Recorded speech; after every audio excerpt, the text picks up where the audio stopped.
Tuhan Yesus Kristus. Hari ini kita berjumpa lagi dalam ibadah bersama, memasuki minggu pertama di bulan Agustus ini.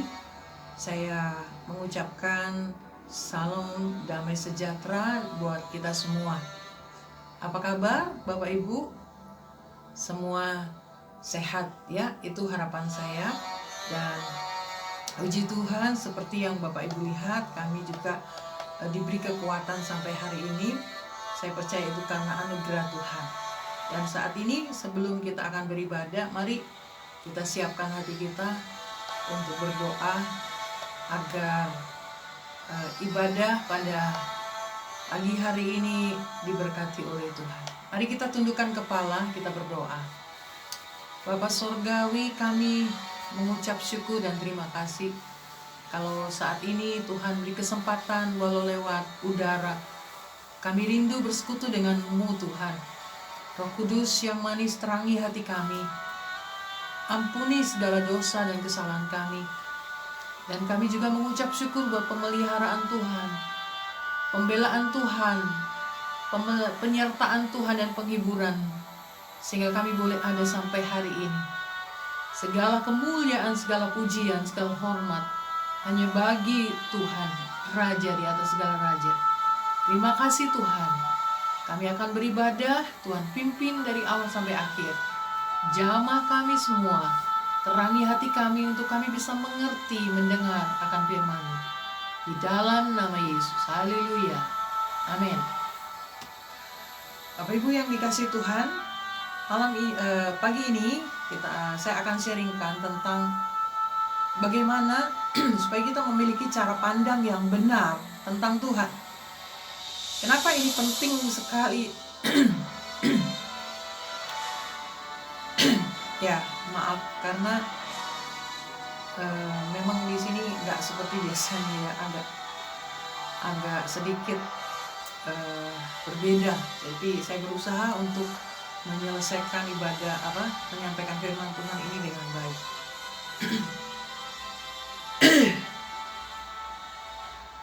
Dalam nama Yesus ya. Mari kita akan baca di dalam Mazmur 102. Mazmur 102 ayat yang ke-20, 21 dan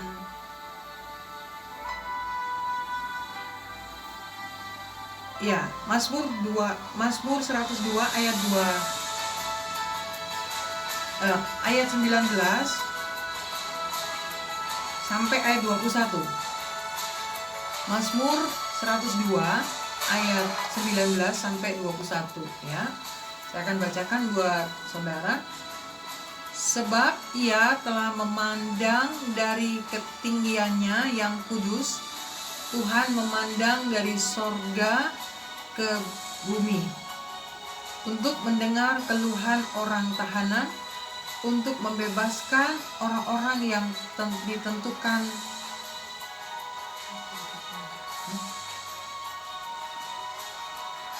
mati dibunuh, supaya nama Tuhan diceritakan di Sion dan Dia dipuji-puji di Yerusalem. Amin. Nah, saudaraku, di sini dikatakan sebab Ia, di situ Ia huruf besar itu sebenarnya pengganti nama Tuhan. Jadi Tuhan memandang dari ketinggiannya yang kudus, Tuhan memandang dari sorga ke bumi kepada manusia. Jadi Tuhan itu memandang kepada manusia. Tuhan melihat manusia dengan segala macam kesibukannya dan keperluannya, menurut pemandangannya, menurut cara berpikirnya, menurut cara pandangnya. Ya, nanti kita akan belajar bagaimana cara pandang Tuhan kepada kita. Supaya Dia melakukan itu untuk apa? Ayat 20, untuk mendengarkan. Dia mengarahkan wajahnya, matanya, perhatiannya kepada kita untuk mendengar keluhan orang tahanan, untuk membebaskan orang-orang yang ditentukan mati dibunuh. Jadi semua keluhan-keluhan, semua masalah itu diperhatikan oleh Tuhan. Dan ayat 21, supaya nama Tuhan diceritakan di Sion dan dia dipuji-puji di Yerusalem. Tujuannya nama Yesus ditinggikan. Nah, saudaraku, pertanyaannya sekarang ya, yang terjadi dalam kehidupan sehari-hari, mengapa kita ada perpecahan, kita ada clash dengan seseorang atau dengan teman sejawat kita atau teman kerja kita, atau di dalam rumah tangga suami dan istri bisa berselisih paham. Kenapa saudara itu terjadi? Karena cara pandang mereka dalam menyingkapi sesuatu masalah itu berbeda. Ya. Contohnya, saudara, kalau saya punya, anggap aja ini taplak meja, ya. Taplak meja yang sulaman, di atasnya itu pasti bagus kalau dilihat dari atas. Tapi kalau sulaman ya bunga itu dilihat dari bawah pasti nggak karu-karuan, ya, nggak bagus. Nah, dari taplak yang sama, ya, tapi dilihat dari sudut pandang yang berbeda, maka responnya juga berbeda. Kalau yang orang di atas melihat, wah taplak ini bagus, karena dia lihat dari sini. Tapi yang lain disuruh melihat dari sini, enggak lah, aku nggak mau. Dikasih aja aku nggak mau. Taplak itu nggak bagus. Ya karena dia lihat dari sisi yang nggak bagusnya. Nah, saudaraku, kenapa perselisihan di dalam gereja Tuhan, di masyarakat atau dalam keluarga itu bisa terjadi? Karena ini, yang satu melihat sesuatu persoalan dari sudut pandang yang menurut dia itu baik, sedangkan yang lain melihat dari sisi yang berbeda, sehingga terjadi perbedaan dan saling mempertahankan pendapat. Akhirnya tidak ada yang mengalah dan ujungnya bertengkar. Suami istri bertengkar karena perbedaan cara pandang. Begitu banyak orang yang mudah kecewa dengan Tuhan. Kenapa? Karena mereka tidak bisa menangkap kehendak Tuhan. Mereka salah cara pandangnya kepada Yesus, kepada Tuhan. Sehingga akhirnya mereka memilih untuk kecewa, memilih untuk malas, memilih untuk tidak lagi dekat dengan Tuhan. Sebenarnya Tuhan itu tidak pernah salah mengizinkan sesuatu terjadi dalam hidup kita, termasuk apa yang kami alami sekeluarga. Kami tidak pernah menyalahkan Tuhan. Secara logika, ya, kami datang beribadah, kami berdoa buat bangsa, berdoa buat jiwa-jiwa. Tetapi pulang kami mengalami kena sakit. Secara daging bisa aja saya protes sama Tuhan. Kenapa? Di mana Tuhan? Di mana janjimu? Apa Tuhan tak bisa melindungi? Saya tidak main-main. Saya melayani Engkau. Saya berdoa buat kesejahteraan kota. Tapi apa yang saya dapatkan? Harusnya, atau saya bisa seperti itu. Tapi saudara bersyukur. Itulah sebabnya saya ingin share dari apa yang saya alami. Milikilah cara pandang yang benar kepada Tuhan. Miliki percaya yang benar, iman yang benar kepada Yesus. Hari-hari ini ada begitu banyak orang yang murtad. Alkitab mengatakan menjelang hari akhir akan ada banyak orang yang meninggalkan iman kepada Yesus. Kenapa saudara? Alasannya simpel. Mereka mengaku percaya, tetapi sebenarnya mereka tidak sungguh-sungguh percaya. Mereka melihat Yesus dari cara pandang mereka sendiri, sehingga begitu dia melihat kenyataannya berbeda dengan apa yang diharapkan, akhirnya dia kecewa. Bukan salah Tuhan, tapi cara dia memandang Tuhan, menilai Tuhan, itu yang salah.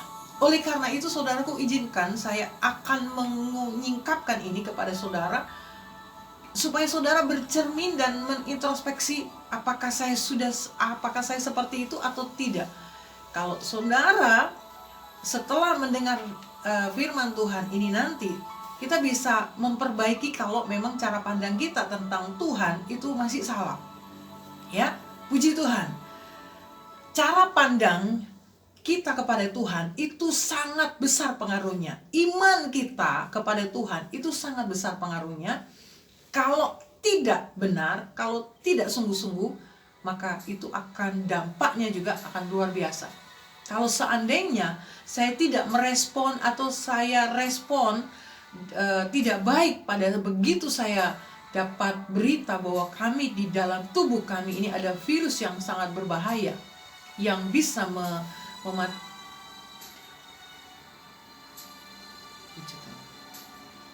mematikan, maka saya akan respon saya akan negatif kepada Tuhan.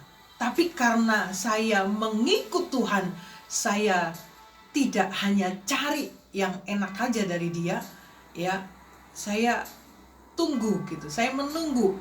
Saya beberapa hari sebelum Dia bicara, menyampaikan pesannya apa sebenarnya, mengapa ini diizinkan terjadi, saya nggak mau komen apa-apa, saya hanya menunggu. Begitu Dia datang melawat kami dan Dia menyatakan isi hatinya, saudaraku, pada waktu siang hari itu tiba-tiba Dia hadir dalam kehidupan saya. Lalu tiba-tiba seperti saya dipenuhi dengan Roh Kudus dan saya memperkatakan kata-kata firman, dan itu sebenarnya kata-kata Dia, cuman Dia sampaikan lewat hati saya dan saya mengerti apa maksudnya. Dan setelah itu dinyatakan, baru saya sampaikan kepada anak-anak, dan setelah kami melihat itu, mendengar itu, dan kami bersuka cita. Nah, jadi saudaraku, kenapa kita bisa kecewa? Karena kita punya cara yang berbeda, cara pandang yang salah tentang Tuhan. Ada 3 cara pandang yang saya ingin sampaikan kepada kita semua, ya. Yang pertama itu, seringkali kita memandang Tuhan kita hanya sebatas Tuhan itu sebagai pribadi yang penjawab kebutuhan. Jadi saya menggunakan Tuhan, saya menyembah Tuhan itu karena supaya saya pas butuh sesuatu, kalau saya pas memang lagi ada persoalan, lagi sakit, lagi butuh ini dan itu, nah saya harus datang kepada Tuhan. Jadi Tuhan itu hanya dijadikan sebagai solution maker, hanya menjawab kebutuhan kalau ada persoalan. Ya, saudaraku, itu sebabnya kalau persoalan kita datang kepada Tuhan dan dijawab, kita kecewa. Aku jadikan Engkau sebagai Tuhanku untuk menjadi penjawab kebutuhan, menjawab persoalan saya. Dan sekarang aku minta kepadamu dan Engkau tidak bisa memberikan apa yang aku mau. Kecewa, saudaraku, ya kan? Karena kita punya mindset salah kepada Tuhan. Terus ada lagi yang kedua, dia punya kepentingan pribadi. Contohnya, aku tak berdoa karena aku pingin agar usahaku berhasil. Aku pingin supaya masalahku ini bisa menang di pengadilan nanti. Aku pingin cari jodoh. Jadi semua itu self. Intinya untuk diriku dan diriku untuk diriku. Nah, karena punya kepentingan pribadi, aku datang kepada Tuhan. Ya, aku datang dan aku minta Tuhan berkatilah apa yang aku ingin, aku perlukan, aku butuhkan. Hari ini aku terancam, takut, aku dalam bahaya. Tuhan, tolonglah aku. Ya, kalau kita memandang Yesus sebagai penjawab kebutuhan untuk diri kita sendiri, itu juga nggak benar, saudara. Akhirnya begitu saudara berharap dan tidak dapat, kenapa? Karena tidak memuliakan Tuhan. Kita hanya ingin agar kebutuhan kita selesai. Sudah tahu biasanya yang seperti ini, begitu selesai masalahku selesai Tuhan, bye. Iman seperti itu, saudaraku, tidak menyelamatkan. Karena dia memiliki iman yang sementara, percayanya tidak sungguh-sungguh percaya. Yesus hanya dibuat tambal butuh, ya. Karena itu begitu banyak orang-orang yang kecewa, akhirnya mandek di tengah jalan, nggak bisa sampai finish nantinya. Oke. Nah, yang ketiga sekarang,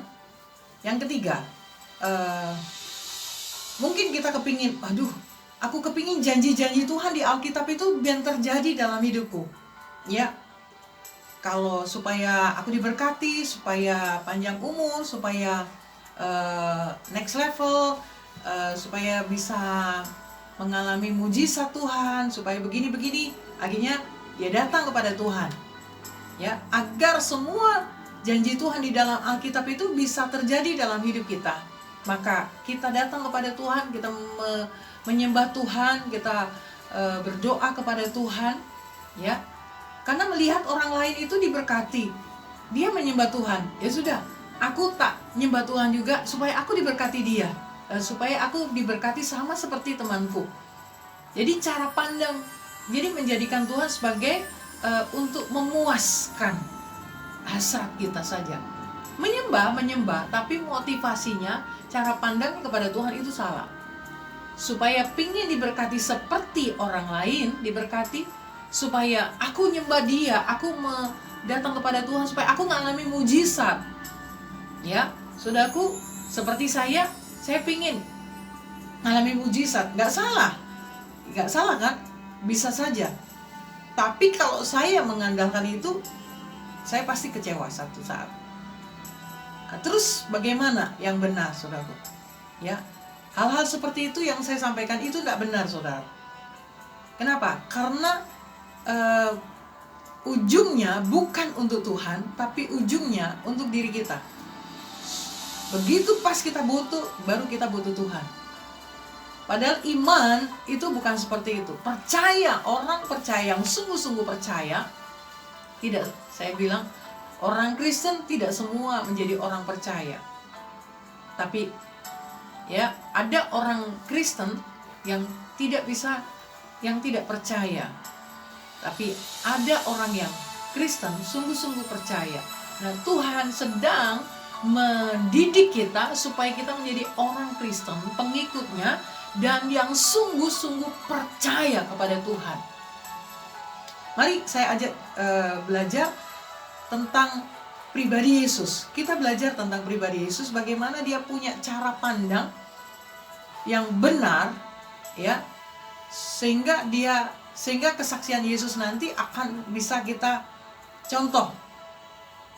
Bagaimana cara pandang Yesus kepada sorga, kepada Bapaknya, ya, kepada Allah. Dia di dalam Roma pasal 8 ayat 15. Roma 8, bisa tolong bantu bacakan. Roma 8 ayat 15. Ya, bisa di Roma 8 ayat 15. Ya. Sebab kamu tidak menerima roh perbudakan yang membuat kamu menjadi takut lagi, tetapi kamu telah menerima roh yang menjadikan kamu anak Allah. Oleh roh itu kita berseru, ya Aba, ya Bapa. Ya. Jadi Yesus memandang Allah, Tuhan itu sebagai Bapaknya, tidak sebagai Elohim atau dengan keilahiannya yang berkuasa menciptakan langit dan bumi. Tapi Yesus memandang Tuhan itu Bapa. Dia memanggil ya Aba, ya Bapa. Kenapa? Karena itu lebih dekat, hubungannya lebih dekat. Ya, dia berseru ya Aba, ya Bapa. Kalau saudara teliti di dalam Alkitab itu ada 92 kali kata Bapa. Sehingga Tuhan itu mau katakan kepada kita bahwa dia punya hubungan yang baik dengan Tuhan, dengan Bapaknya. Loh, kok ibu tahu? Ya, kita lihat di dalam Lukas pasal 2 ayat 49, itu pada waktu mulai dari umur 12 tahun, ya, dia sudah tinggal di rumah Bapa, di bait Allah. Coba dibaca. Lukas pasal yang kedua. Lukas 2 ayat yang ke ayat yang ke-49. Dikatakan, jawabnya kepada mereka, "Mengapa kamu mencari aku? Tidakkah kamu tahu bahwa aku harus berada di dalam rumah Bapakku?" Jadi dia menganggap bahwa Bapaknya, Allah itu Bapaknya yang mengutus saya datang ke dunia untuk menyelamatkan manusia. Itu yang ada di pikiran Yesus. Sehingga dia benar-benar melakukannya itu sebagai anak yang taat dan mengasihi Bapaknya, sehingga dia tidak merasa terbeban. Karena Bapaknya yang nyuruh saya datang ke dalam dunia. Bukti kan, pada waktu dia di bumi, dia katakan bahwa aku harus berada di dalam rumah Bapakku. Ya, saudaraku, itu cara pandang Yesus kepada Bapaknya. Sekarang bagaimana cara pandang Yesus kepada manusia, kepada kita? Yang pertama, dia melihat kita, memandang saya dan saudara itu dengan sebagai saudara, ya. Kita ini dianggap sebagai saudaranya Yesus. Benar, saudaraku. Ya, dia memandang kita itu sebagai saudaranya. Apa buktinya? Mari kita lihat di dalam bukti bahwa dia menganggap kita sebagai saudaranya itu, namanya saudara itu, dia rela mengorbankan apa saja.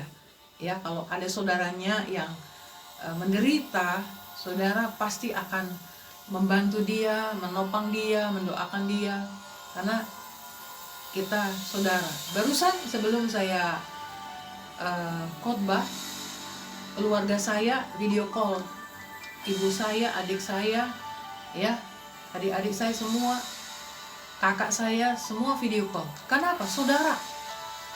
Jadi satu yang sakit, mereka merasa sakit. Hampir setiap hari mereka tanyakan bagaimana kondisi saya dan anak-anak. Kedekatan itulah yang Yesus perlaku melihat kepada kita. Jadi Tuhan memandang kita itu sebagai saudaranya. Buktinya dia mengorbankan dirinya, mati di kayu salib buat saudara dan saya. Itu bukti bahwa kita itu sangat berharga di matanya, karena dia menganggap kita saudara.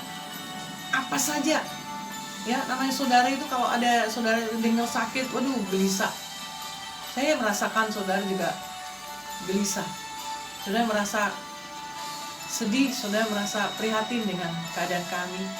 Tapi karena situasi, sebab orang yang sakit seperti kami memang nggak bisa dikunjungi, ya, dan itu saya menyadari.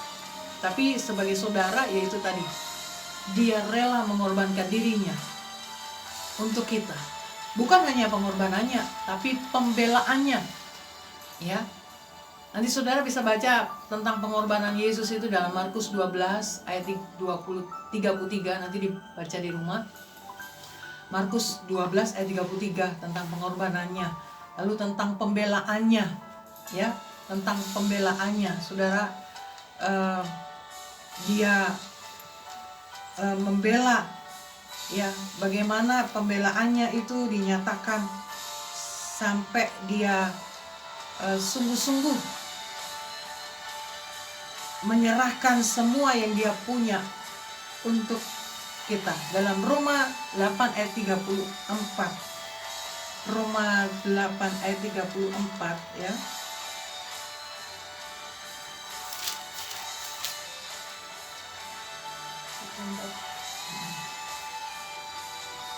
Ya. Roma 8 ayat 34, Kristus Yesus yang telah mati, bahkan lebih lagi yang telah bangkit, yang juga duduk di sebelah kanan Allah, yang malah menjadi pembela bagi kita. Ya. Saudaraku, bukan hanya pengorbanan di kayu salib saja yang dia lakukan sebagai dia mengatakan kita sebagai saudaranya, tapi hingga saat ini bahkan sampai saat kedatangannya Yesus mengasihi saudara dan saya hingga terus-menerus jadi pembela kita. Dia jadi kok bisa Bu pembela? Iblis sering menuduh, ya. Iblis sering menuduh kamu nggak layak diberkati, kamu begini. Tapi Yesus bilang, selalu dia membela. Jadi orang yang membela itu bukti bahwa dia mengasihi kita. Ya, saudaraku, misalkan kalau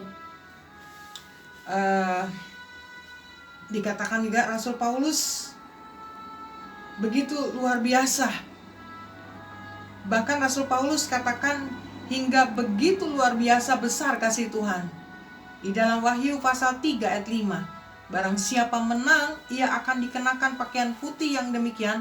Aku tidak akan menghapus namanya dari kitab kehidupan, melainkan aku akan mengaku namanya di hadapan Bapakku, di hadapan para malaikatnya. Wow.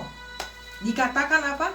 Aku akan mengaku namanya, nama saudara dan saya di hadapan Bapakku dan di hadapan para malaikatnya.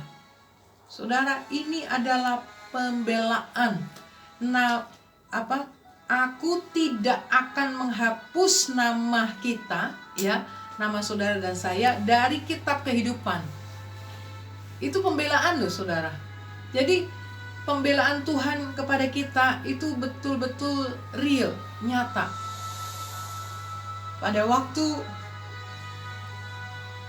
juga sampai pada masa penghakiman, Yesuslah yang membela kita. Yesuslah yang membela kita. Karena itu saudara, jangan pernah takut dengan apapun, karena Yesus sang pembela kita. Dia tidak tinggal diam. Kalau ada orang-orang yang bully, orang-orang yang tidak suka menghina dan sebagainya, saudaraku, jangan takut. Kita nggak perlu membela diri kita, karena Tuhan itu pasti akan membela kita, ya. Jadi bukti bahwa Yesus itu memperlakukan kita sebagai saudara. Dia mengorbankan yang dia punya, bahkan nyawanya. Dia membela kita sampai hari ini. Dan yang ketiga, dia pengampunannya. Di dalam Matius pasal 26 ayat yang ke-28 katakan, sebab inilah darahku, darah perjanjian yang ditumpahkan bagi banyak orang untuk pengampunan dosa. Ini darahku untuk pengampunan dosamu. Saudara, kalau kita bukan saudaranya, tidak mungkin dia rela akan berikan darahnya tercurah di kayu salib untuk menghapus segala dosa saudara. Dosa itu nggak bisa ditutup, hanya bisa diampuni oleh darah Yesus, bukan nggak bisa dengan darah kambing atau darah binatang. Itu hanya menutupi dalam perjanjian lama, tapi yang bisa menghapus total dengan darah anak domba, yaitu Yesus Kristus sendiri. Ya, juga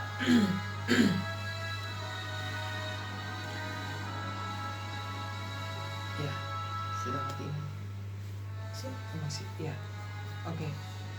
Jadi semua anugerah yang begitu besar, cintanya akan kita sebagai saudara kekasihnya, itu telah nyata. Dia mengampuni, menghapus dosa kita, itu semua adalah bukti bahwa dia itu menunjukkan sebagai saudara. Yang kedua, ternyata bukan hanya dia menganggap kita sebagai saudara, tapi juga sebagai sahabat. Yesus menganggap kita sebagai sahabat. Wah, luar biasa ya. Dia menganggap saudara, dia mengorbankan dirinya, dia membela kita, dia mengampuni. Belum lagi dia sebagai sahabat buat kita.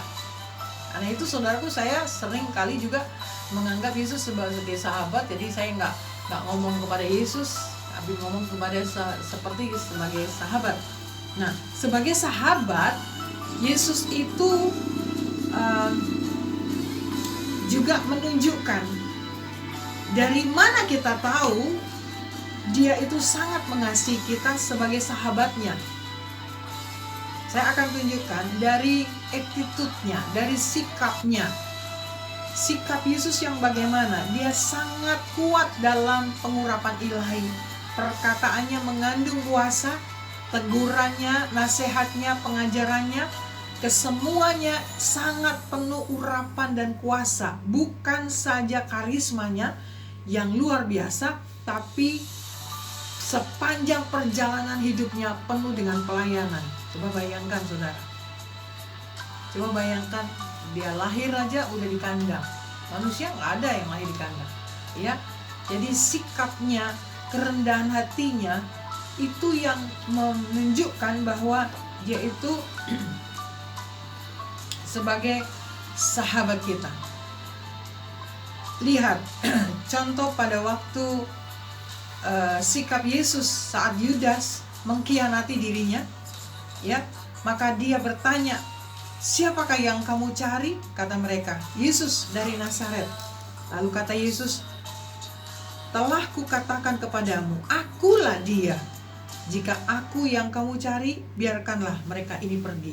Wow, ya, saudara, ini dia benar-benar sikapnya itu betul-betul menjaga, melindungi, karena dia itu sebagai sahabat. Karena itu kita kalau ada persoalan, saudara, nggak usah disembunyikan. Kita terbuka, kita doa yang jujur, ya, sebagai seorang karena Yesus menjadikan kita sahabatnya, dan kita juga menjadikan dia sebagai sahabat. Di seorang sahabat pasti menceritakan semua hal dalam hidupnya, ya, kesenangannya, kesulitannya dan sebagainya. Itu yang dialami, yang dilakukan Yesus kepada kita. Yang kedua juga karakternya, karakter Yesus yang ditunjukkan kepada kita. Dia jujur, dia terbuka, tidak pernah mendendam, tidak pernah mengkhianat, tidak pernah menyakiti, dan tidak pernah membalas kejahatan dengan kejahatan. Itu yang dia lakukan kepada murid-muridnya, ya. Bahkan itu yang diteladankan untuk kita bisa tiru. Itu karakter Yesus. Dia sangat rendah hati dan sangat sabar. Dia sangat penuh perhatian dan mudah mengampuni, sangat tidak pernah menghakimi. Saudara, itu karakter Yesus. Dan karakter itulah yang menunjukkan bahwa dia itu menjadi sahabat. Banyak orang-orang yang percaya, ya, banyak orang-orang percaya yang dimana karakternya itu tidak baik, masih suka menghakimi, masih suka membuli, masih suka ngerasani, masih berbohong, masih berdusta. Saudara, itu karakter-karakter yang tidak pernah Yesus lakukan, dan karena itu kita juga tidak boleh lakukan, ya. Dan yang ketiga adalah compassion, hatinya penuh belas kasihan. Itulah hati Yesus sebagai sahabat kita. Matius 9 ayat 36, melihat orang banyak itu tergeraklah hati Yesus oleh belas kasihan kepada mereka. Ada compassion.